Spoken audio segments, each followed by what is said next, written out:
ayer o parte de lo que comentó durante su mensaje con motivo del tercer año de su gobierno. El presidente López Obrador explicó que en sexenios anteriores se afirmaba que si llovía fuerte arriba, goteaba abajo, como si la riqueza fuera impermeable. Aseguró que la pandemia del COVID-19 no desembocó en una crisis de consumo gracias a sus programas y a las remesas de los migrantes. La pandemia no desembocó en una crisis de consumo. Gracias, como ya lo expresé, a las remesas y a los apoyos de los programas de bienestar que llegan y se aplican de abajo hacia arriba, no como antes, que primero eran los de arriba, porque decían que si llovía fuerte arriba, goteaba abajo, como si la riqueza fuese permeable o contagiosa. Que se vayan al carajo con ese cuento. El cambio, la revolución de conciencias es irreversible, también dijo el presidente. Ahorita rescatamos esa parte, porque está ya Antonio Antolini, dos versiones, contrastes, como siempre hacemos aquí en Proyecto Puente. Ahorita voy con José Antonio Crespo también. ¿Qué es lo que hemos de alguna manera ganado? Lo bueno con el cambio, con el arribo del presidente Andrés Manuel López Obrador a la presidencia. ¿Cómo estás, mi estimado Antonio Antolini? Bienvenido, qué gusto. Luis Alberto, ¿cómo estás? Qué gusto saludarte a ti y al noble pueblo de Sonora. Como siempre aquí contigo, muy a la orden. Gracias por la invitación. Lo que creo que sucede fundamentalmente en estos 3 años es que, como bien dijo el presidente, de la Cuarta Transformación se trata de separar el poder político del poder económico, pero también el poder político del poder mafioso. Mira, hace poco la secretaria de Seguridad Pública, Rosa Isela Rodríguez, declaraba que ya no existen altos mandos, altos funcionarios, titulares de secretarías que están vinculados con la delincuencia organizada. Yo he estado dándole muchas vueltas a esa declaración, he tratado de hacer énfasis en ella porque es cierto. Lo que hace el gobierno de López Obrador, siendo muy objetivo y tratando de además encontrar la beta de análisis sobre esto, es por encima de que todavía hay muchos problemas por resolver, fundamentalmente en temas de seguridad.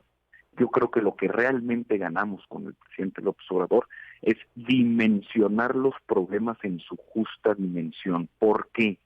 Porque entonces la situación de nuestra soberanía energética ya no está tergiversada a partir de que el director de Pemex sea un empleado de una constructora como Odebrecht, que ya no tenemos a un empleado del cártel de Sinaloa en la Secretaría de Seguridad Pública como lo era Genaro García Luna.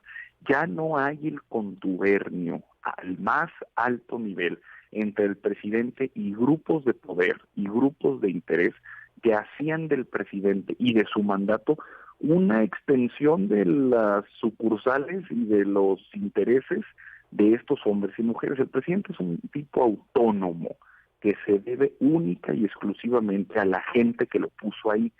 Tal así es que ayer pudimos estar en el Zócalo, yo y 300,000 personas más, acompañándolo de todo el país, para escuchar lo que es propio del presidente en discursos, en eventos como este, un discurso que combina un recuento objetivo, concreto, que busca simplemente revelar el dato sobre ciertos programas de gobierno y ciertas aristas de su administración, con también posicionamientos políticos, como por ejemplo el que acabamos de escuchar, en donde manda al carajo ese mito de la economía neoliberal, que es como ese que establecía que había un efecto cascada entre la prosperidad de la clase dominante con la clase trabajadora. Eso en los 80 se llamaba Reaganomics, establecido por el presidente Ronald Reagan y también por Margaret Thatcher en Reino Unido, un hito genial, porque en realidad nunca se demostró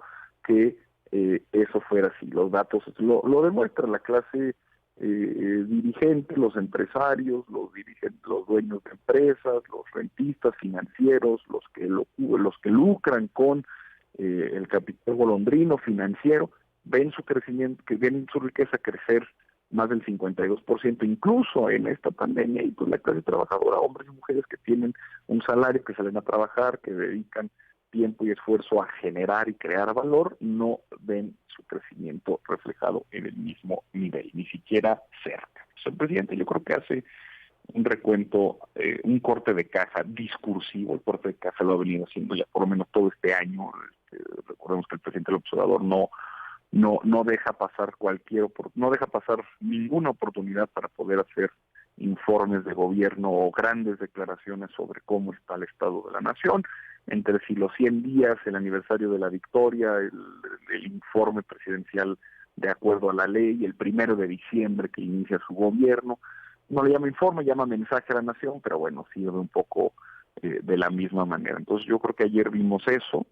Quienes no pudieron ver el discurso, lo recomiendo, da cuenta muy bien para propios y extraños, quienes estamos a favor y simpatizamos con el movimiento, e incluso quienes son responsables y legítimos opositores. Y digo responsables y legítimos porque ha habido una diatriba, Luis Alberto, una diatriba de discursos que buscan hacer comparaciones completamente absurdas, sin sustento, de una lógica elemental que ni los compañeros de cuarto de primaria de cualquier escuela en este país habrían podido sostener. Hemos escuchado cada cosa que es insostenible. Yo creo que la oposición inteligente, responsable, republicana, podrá tener mucho que criticar si escucha, no nada más oye, si escucha realmente lo que el presidente López Obrador dijo ayer. Es un discurso largo, casi una hora, donde podrán encontrar esbozos de dónde está el principio fundamental que hace a este movimiento diferente. Y termino con una idea.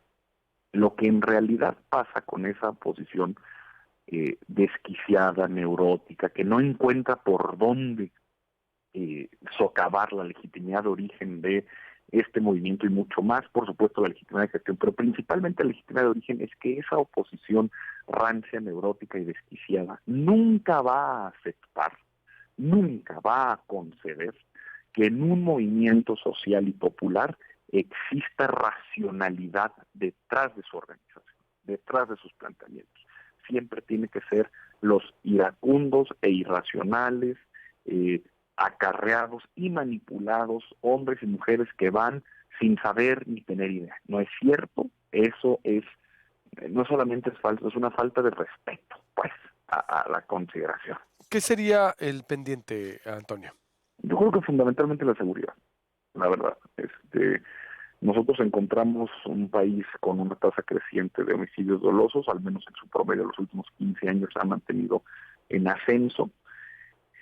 Este gobierno ha construido dos cosas fundamentales. Primero, una red mínima de protección social que permite incidir en las comunidades más alejadas de México para poder garantizar el pleno ejercicio de derechos fundamentales, como la educación, como la salud, incluso hasta el derecho al ocio. Estoy hablando de las becas de Benito Juárez, Jóvenes por Construir el Futuro, la pensión de adultos mayores. Entonces, la red mínima de bienestar que combate la inseguridad desde sus causas. Y la otra, pues la Guardia Nacional, un cuerpo policíaco y de seguridad plenamente nacional, ahora sí construido con una doctrina civil de respeto de derechos humanos, de garantía y de ocupación de territorio, que no está coludida como lo estuvo la Policía Federal de Felipe Calderón, y no lo digo yo, no es una declaración retórica ni tampoco incendiaria. Los propios funcionarios García Arzate y Pequeño García están vinculados a narcotráfico. García Arzate incluso declarado culpable por sí mismo en una corte en Estados Unidos. Todos funcionarios involucrados con la Policía Federal Criminal de Felipe Calderón. Pero aún con eso, y aunque los resultados tienden a ser al menos distintos, pero con un aire que no puede ser de ninguna manera conceder una victoria, que es que la tasa de homicidios dolosos se ha estabilizado. Y ve qué terrible lo que decimos. Por lo menos el primer cambio que vemos es la estabilización de la tasa de homicidios. No es para festejarse porque sigue siendo muy alta y sigue siendo un lenguaje de violencia intolerable en este país.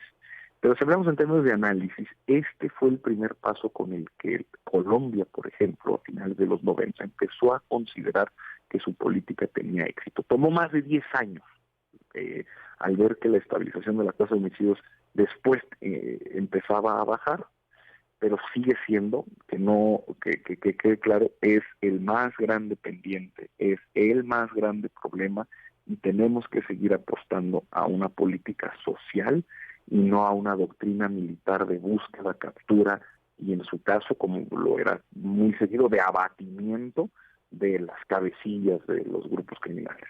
Te agradezco mucho, Antonio, y estamos en contacto como siempre. Buenos Muchas días. gracias, Abrazo. Luis Alberto. Un saludo a ti y a todo tu auditorio. Igualmente, Antonio Antolini. Corte y vuelvo con José Antonio Crespo.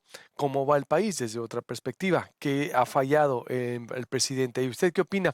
¿Lo bueno o lo malo? A 3 años, ahorita le voy a presentar un resumen de lo que ha hecho por Sonora el presidente en los datos duros, los hechos inobjetables que están ahí. Vamos a ir al Centro Galilea. Ahorita nos vamos a trasladar porque hay vamos a decirlo, reubicación, traslado de indigentes a sus lugares de origen. Vamos a hacer un recorrido por el Centro Galilea. Está muy interesante lo que está haciendo la autoridad municipal. Hay que ponerle atención. Va a estar ahorita aquí Humberto Sousa, también aspirante a dirigir el PAN, y la historia de Emilia Huitimea, continuación de lo que le hicimos la semana pasada a los que están fabricando libros de cartón. Hoy es jueves verde y toca hablar de medio ambiente. Ven a Magic Forest